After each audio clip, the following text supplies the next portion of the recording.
Can't sleep? Don't want to sleep? Afraid to sleep?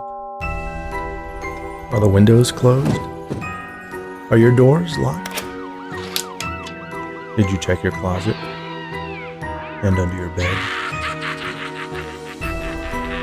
Maybe you should keep a light on in the hallway, just in case. Now settle in. Make yourself comfortable. Lay back. Close your eyes. And let me tell you a story. Who doesn't like a campfire story?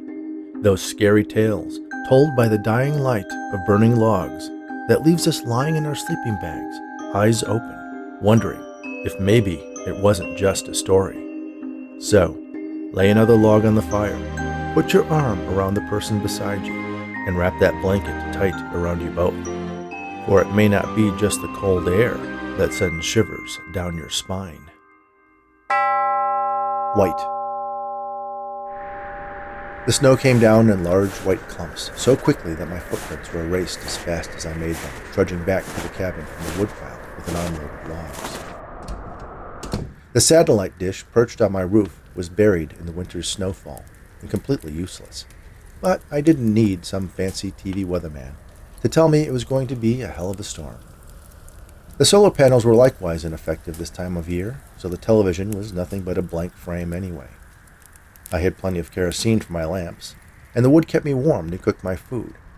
There was a shortwave radio for emergencies, but it got all the power it needed from a car battery. My books didn't require electricity, so as long as I had light to read by, the storm could do what it wanted. I didn't own the one-room cabin. It came with the job. I was a ranger for the National Park Service, but I didn't do the typical ranger stuff, like admonishing tourists about leaving food out for the bears, or cautioning them to stick to the trails and stay hydrated. I was a sort of concierge, catering to the hikers and mountaineers who came to summit the mountain. Those who held this post before me had carved their names and the years they were here into the wooden lintel above the door. Curiously, none of them seemed to have held the post for more than one winter. Ascending the nearby peak, especially in the winter, was a challenge for a lot of alpinists. Its remoteness was particularly appealing for solo climbers. But the National Park Service wasn't too fond of climbers getting lost or injured, so I served as a base camp that was there if they needed help. My visitors jokingly called the simple cabin the Last Chance Inn. Normally, I saw a few people a week, some requiring first aid, others needing water or food, or some piece of equipment. There was a box of odds and ends in one corner of the cabin that served as a take-one-leave-one collection of climbers' gear that had apparently grown over the years. Ropes, pitons of various shapes and sizes, socks, gloves, hammers, even a pair of crampons could all be found there. Probably enough to outfit someone who had come this far with nothing more than hiking boots. Once the cold set in, I saw maybe a few people a month. They were supposed to get a permit to attempt the summit in the winter, and then check in with me before their climb and after their descent, just to make sure there weren't any bodies wasting away on the peak. Odds were I wouldn't have any visitors for the next month or two. Hopefully, someone was checking regularly to see that smoke was coming out of my chimney, and the stores of freeze-dried meals I had hauled up in the fall would last until the snow melted.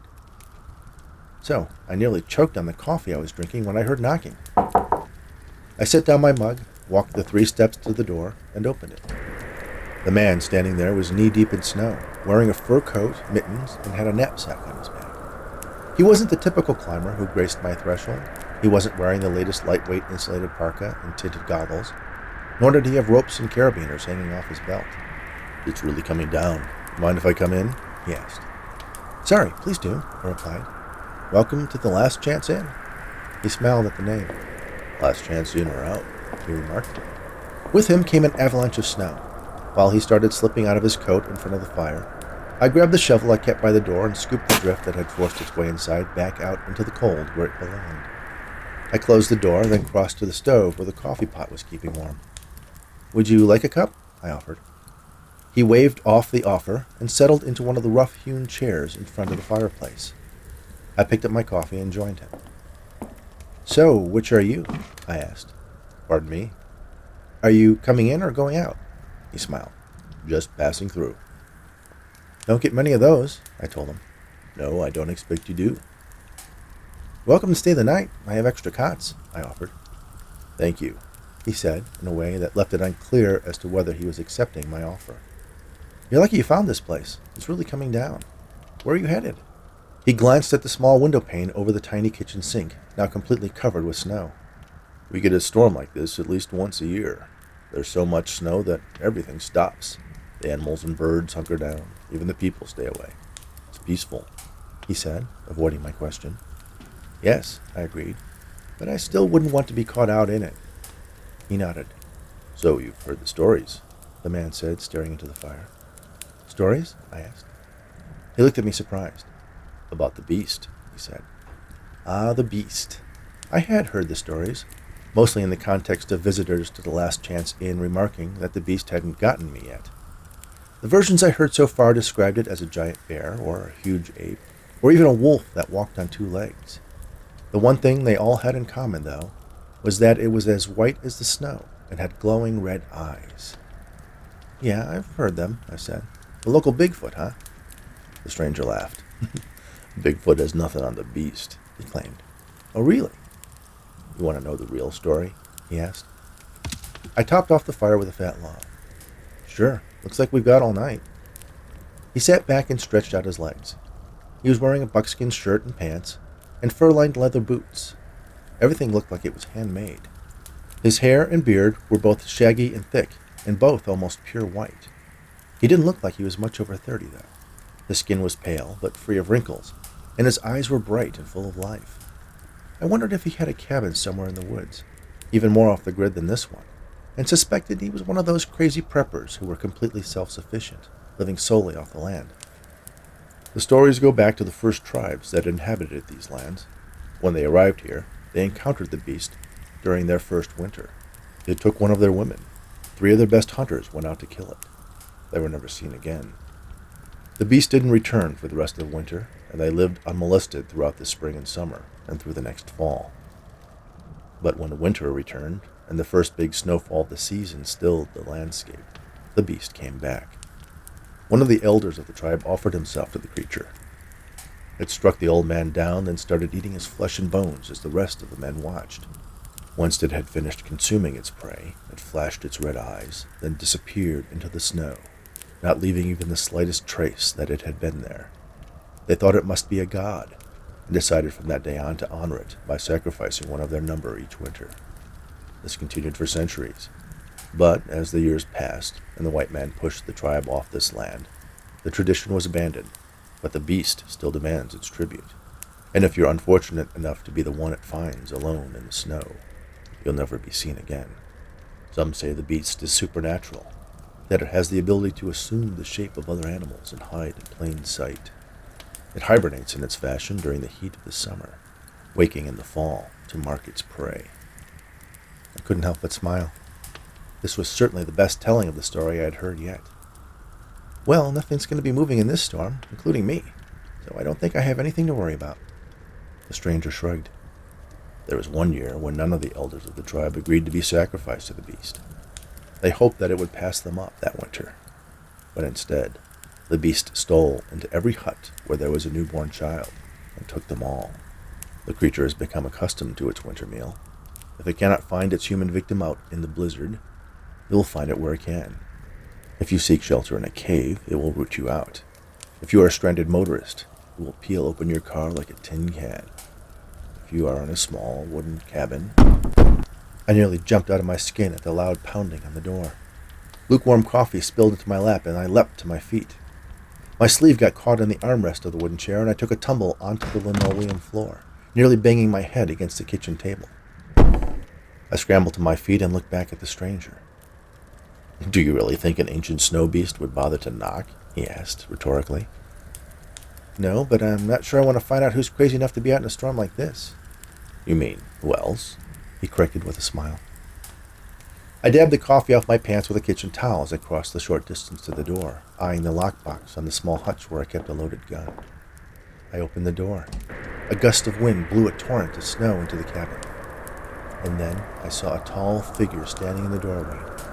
It had fur as white as the snow and eyes as red as embers. It entered, peeled back the fur on its head, and raised its hands to those glowing eyes. Then I realized it was a woman, dressed in a white fur parka with red-lensed goggles that she removed to reveal dark, almost black eyes and equally ebon hair. "What's a girl got to do to get out of the cold around here?" she asked. "Sorry, come on in," I said, stepping aside. For the second time, I shoveled the encroaching drift back outside and shut the door. The woman slipped out of her parka. Under it, she wore what looked like a leather jumpsuit, almost form-fitting. I couldn't imagine that it would keep her very warm unless it had a hidden lining. "Hello," she said to the stranger in front of the fire, ignoring me completely. "Can I get you some coffee?" I asked. She turned and looked me over. "Do you have any bourbon to put in it?" she asked. I shook my head. She shrugged and took the seat I had vacated to answer the door. "Never mind." I poured myself a fresh cup of coffee, grabbed one of the smaller chairs from the kitchen table, and placed it so I could join my guests around the fire. "Rough night to be out for a walk," I said, hoping to break the awkward silence that had developed. "Oh, I love the snow," the woman replied. "I saw the smoke from your fire and thought it might be a good idea to warm up a bit." "Oh my," she said, as if suddenly realizing something she forgot. "You must think me terribly rude. Thank you for letting me in to share your fire." "No problem. That's what I'm here for," I replied. "Really?"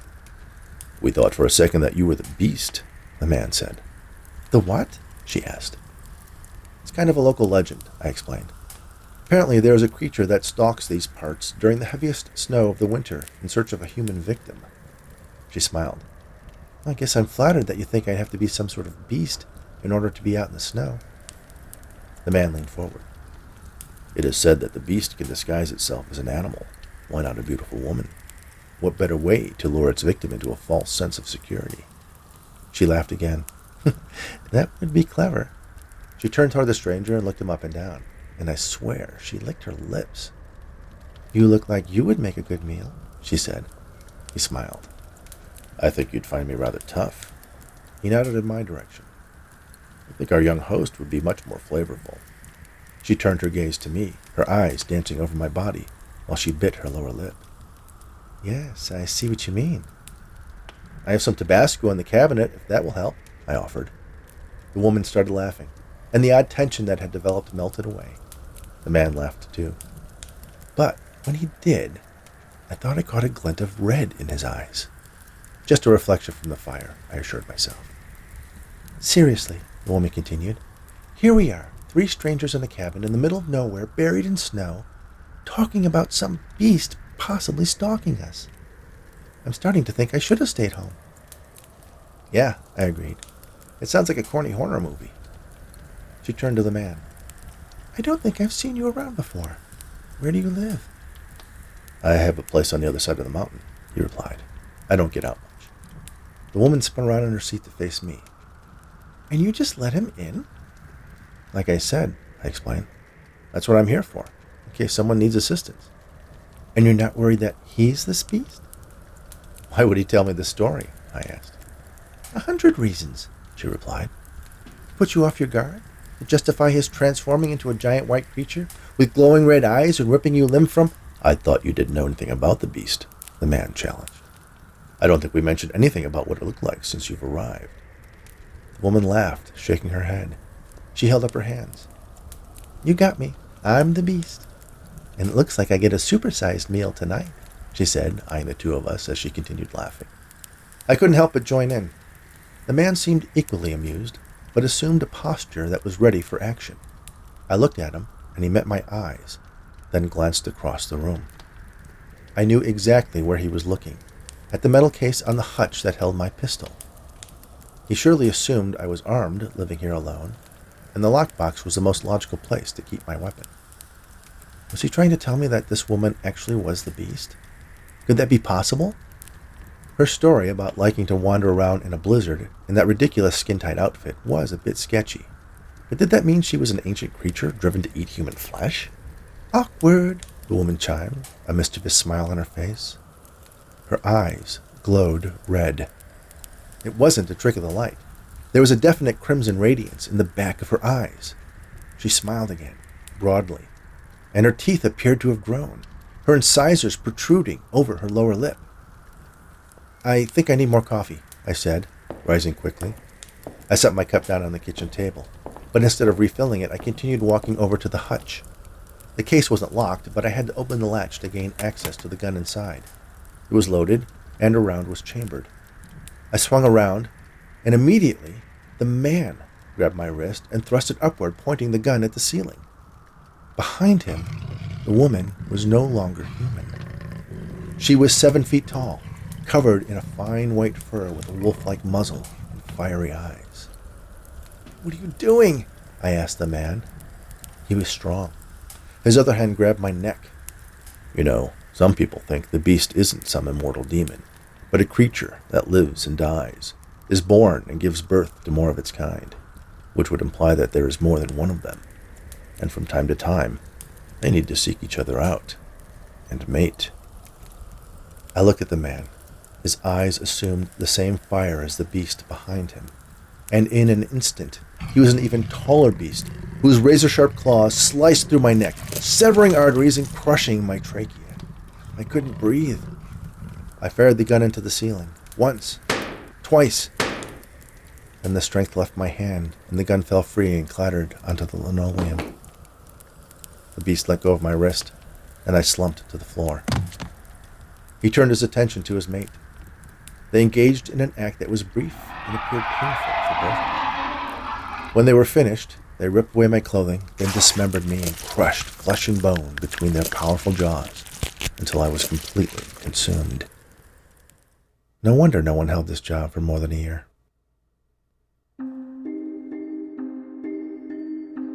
Thank you for listening to White, written especially for the Bedtime Stories for Insomniacs Fiction podcast by Rich Hosek. Please remember to subscribe on your favorite podcast app. Rate us on Apple, Spotify, and Audible. And share these stories, as well as the unabridged audiobook versions of my novels, with anyone you know who enjoys audio fiction. Be sure to visit bedtimestories.studio, where you can sign up for our Insomniacs Snoozeletter to be notified of new episodes and exclusive offers, and get a free bookmark. You can visit richhosek.com to learn more about the host of Bedtime Stories for Insomniacs. Thanks again, and all the very best.